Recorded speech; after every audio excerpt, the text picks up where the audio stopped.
Hello, my name is Laura and I'm here to show you alcohol ink swirl technique. That's just what I call it. I don't know if it exists elsewhere, but I had a lot of fun with this and I wanted to share it with you. So what this is it's a drawing I did and then I filled in each section of it. In order to do this, you'll need some pretty basic things. Good old white Elmer's glue, clear Elmer's glue, as well as fabric paint, and then you'll need alcohol ink. I'll talk about that more in a minute. They come in all kinds of different sizes. This is called alcohol ink and this is called resin ink. I found them to be about the same. The resin ink might be a little bit more pigmented, but they're both good. Okay, so what you're going to do is you're going to decide your design and you're going to draw it on a canvas. This design, you want it to have pretty decent sizes. The smallest you'd want to go is maybe like the size of a quarter. Otherwise, if you do smaller than that, it's just going to get, you won't see it and the detail is lost. So I've drawn my design on here and then I've used fabric paint. Now for this step, I've gone over all my lines. For this step, it doesn't matter what color fabric paint that I use. I do like to use puff paint because it gives you a little bit of ridge. And that's the whole goal of what you're doing right now. You're making sections where you can put all your puddles of glue. Yes, puddles of glue are soon coming. All right, so now we got this. Now let's talk a little bit about alcohol ink. Alcohol ink is something that's been new to me lately, and I think it's a lot of fun. For this kind, this is good from Amazon. This, I believe, is from Michaels, and this one also is from Michaels. Now, like I said before, this one's resin, this one's standard, and then this one has a metallic to it. For this process, some work better than others. So what you want to do, as soon as you get your alcohol ink, make yourself a palette. All of these were just glue, and I'll show you the method later. All this glue on a canvas, and I did the technique on it, then let it dry. Because when you're working with your canvas and you see how the glue looks, it's not necessarily the same. Now this one is a perfect example of why I don't like metallics for this. I hope you can see there's black spots in that. For this technique, the alcohol ink swirl technique, they just don't work very well. If you have luck on it, let me know. So this is all of my current ink. Well, part of it. Just for fun. There's my messy work studio. But this is my full palette. I've gotten a little crazy, and I admit that. Anywho, so you'll want to swatch out your colors if you're doing something where the colors really matter. If you're just doing something more for fun, then have fun. Okay. So I'm going to take my Elmer's glue and I'm going to fill in a section. I'm going to pick on this poor one. This one's been swatched and done pretty, it's been beaten. I did a lot of experiments to figure out how to do this best. So I'm going to just pick up this section right here and I'm going to get my glue to work. For a few years I was an art teacher and this was the bane of my existence. And so it's kind of like those awesome cookie videos. You're flooding it. Give it a good squeeze in there. Now it's mostly full. This, how much you put in or not, that really depends on you. But for right now, my goal is to always just fill it in a little bit. There might be a few extra spots. Then I'm going to take a paintbrush. All you need is the paintbrush to be clean, which can be a challenge for me. And soft bristles. But other than that, you can use pretty much anyone. I apologize. So this one has been well loved. I got my glue's down. I've got my paintbrush, and now it's time to drop the ink. This one is the resin. Oh no, I'm going to use this one. This one's very, very vibrant. They call it garnet. Now, like I said, you really want to swatch all your different inks because like this one's it has really, really cool things to it. But when it dries, if you look over here, this one has some hot pink to it. Those purples looked great. But then when the glue dried, it somehow the pink leached out. Okay, enough talking. So here we go. Here's my alcohol ink on the glue. Now, I like to have more than one color. If you see here, this is probably more than one color in here. So I put down my garnet, and then I'm also going to put down some of my resin. Right now, they don't look that different, but once you start to swirl, that's when it happens. So you take your old toothbrush, make sure it's clean. Paintbrush, make sure it's clean. And gently and slowly spiral. Now this part, I find the most fun. It's nice, it's calm, and it can get some really magnificent swirls going. And just like that, there's one done. I could easily go in and be like, oop, nope, I need it to be darker, and add, okay, let's make this darker, add a couple more drops, and then re-swirl it. If it's getting way too dark, I can scoop some out and start again. Once it's dry, you're kind of stuck with it. You might be able to peel it off, but I've never tried. So let's fix our little spot. And give us some ink. Boop, boop. Now, the reason, I already mentioned, we don't like metallic because when you try to do this swirling, it can't do it. I've tried and tried and tried because I love the metallics. Let's see here. This is one that the metallics, they don't spiral near as well, and a lot of the shininess disappears as it dries. So that's why I tend to avoid them, but like I said, good luck to you. Here are like my wonderful palette again. Here's some of the purples that leached pink, but then I did find some really beautiful purples as well. Okay, so now this is ready to go. You're going to need to leave it on a flat surface and let it dry. I usually do it overnight. It will be nice and dry by morning, and then you can move on with your picture. Now, you can do lots of these. You can do all kinds of, you can do your whole painting. Trick is just keep your hands out of the way, otherwise you'll be covered in paint, which I usually am. This was a technique I was trying to see if I could kind of blend the colors, and it's kind of cool. But in the end, I'm trying to do stained glass. And from my very limited experience of making something stained glass, it's really just one color within a shape rather than a gradient. And I do love a gradient. So here we go. Do all of that. Looking good. Oh, wow. Yay. Here is that picture I used from the beginning. All done with that method. I apologize. Things in my studio risk their own lives when they come in, so you never know what's going to happen. Here's another example. I keep picking on them, but the metallics. That metallic made all this lumpy mess. It doesn't have the spirals, which is what I always am going for. So now this one, let's say I made this and I really wanted the heart to be a little bit darker red. Now I have a couple choices. I could do the technique again and do another layer on top of it. This glue really does dry pretty clear. Or we could do another method. This, you take the clear Elmer's glue and you're gonna make a kind of a glaze.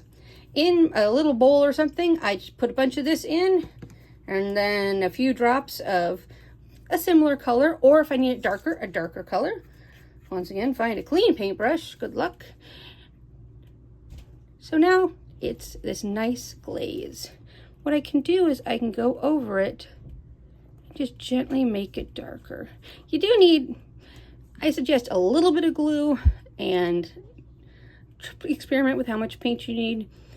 But this will now dry just a little bit darker. This is great for if you're going to do shading. Now, I know shading doesn't really exist in stained glass, and I say, haha, yes it does. Sometimes there is stained glass that is actually painted, so we can say that. I'm going to leave a picture in the comments of one of my most recent works. It's a lot of fun. It's a giant thing. It was commissioned for the church that I work for. Anyway, you don't need to watch me do that all day. This would be another example to use. I've got a purple from my big painting, a glaze, this would be a good way to get rid of that pink. Might even take a couple of coats, which means I have to have it dry and then go back over it. That pink is not usually the color I'm looking for, but we'll keep the hot pink for the flamingos. Okay, so here's how we do it. Now, I've done some trial and error, so learn from my mistakes. Here is what I've been teaching you. White Elmer's glue, alcohol ink drops, possibly 2 or 3 colors. This one definitely had at least 2 colors. Swirl it around, let it dry. Exact same ink and everything, but with clear glue. And this is what happens. Now, that may be a cool effect for something, but this is what happens. And then this one was standard glue, and this was clear glue. The clear glue is amazing for like a glaze, and then your piece ends up being kind of glazed and shiny. So clear glue, regular glue, you get it. Now, let's pretend my piece is completely done and it's perfect. So now what I'm going to do is I want to go over the lines again. Now, some of you might be like, no, they look good. I'm fine. Fine. Have fun. I tend to go over my lines. I tend to like get paint on my lines, or they're just not perfect. So I will get the puffy paint out again. Now, for the first one, like I said, the color doesn't really matter. If you are choosing, choose black, or a deep gray, because when you do this next one, it'll just make things easier for you. So with our good old puffy paint, I just make a nice little line, and then I have a very tiny brush, and I just brush it to where I want it to be. Now this paint, you may have noticed, is matte. So the biggest things you'll hear is matte, glossy, or satin, just like paint for your walls. This paint is not shiny. The original black paint I used on this canvas is shiny. It's got quite the shine to it. But for me, I like the stained glass. I like the leading, which is really what this is, to be deep, nice deep black, and have this, even if you use a little brush like this, it even have a little texture. If that kind of thing, if that's too much, not up your alley, you can always just grab your paint and trace the line, though that also looks good as well. So this is what I know about alcohol ink. I look forward to hearing how it works for you. The main guidelines are have a design that has nice big sizes to it. You'll want Elmer's glue for this part, and then if you choose to do glazing, then you'll want clear. Before you do anything, I suggest you do a swatch, so you know exactly what your palette looks like. This bottle looks, wow, it's so dark. Okay, so let's find number 5 on my swatch. That is pretty dark. When you're making the swatch, one more thing, when you're making the swatch, I like to do just a drop of the ink, and then on here is when I do the technique with the Elmer's glue and then some swirling. This one, I did a little bit of a glaze on that one. That was just a clear glaze. You can do that as well. Just a clear glaze on it, just to be able to see the difference. Now you'll see this one's numbered number 5. This is not the best way to store these. I'm looking for better ways, but this is a diamond art painting kit, and here are all of my paints. The only problem is when you open one up, let's see if I picked a good one. Oh, it's fine. Some of them, the ink will get to the bottom, will have leaked kind of down in, and you have a big mess. This one was not bad at all. You will get messy. The ink will stain your hands, so I suggest rubber gloves if your work would frown on coming in with stained hands. So there you go. If anybody can think of a better way to store these things so that I can easily, these I could put a number on. These I could use a silver Sharpie. This is just the best I came up with. Okay. Now, I wanted to also show you another way to make if the color's not exactly what you want it to be. When you're swatching it, it's just coming out way too dark. I got these little bottles. You can use pretty much any kind, but these are nice because the tip to them is very similar to the bottles that the rest of the ink is in. So my control was about the same. Here's a little tip.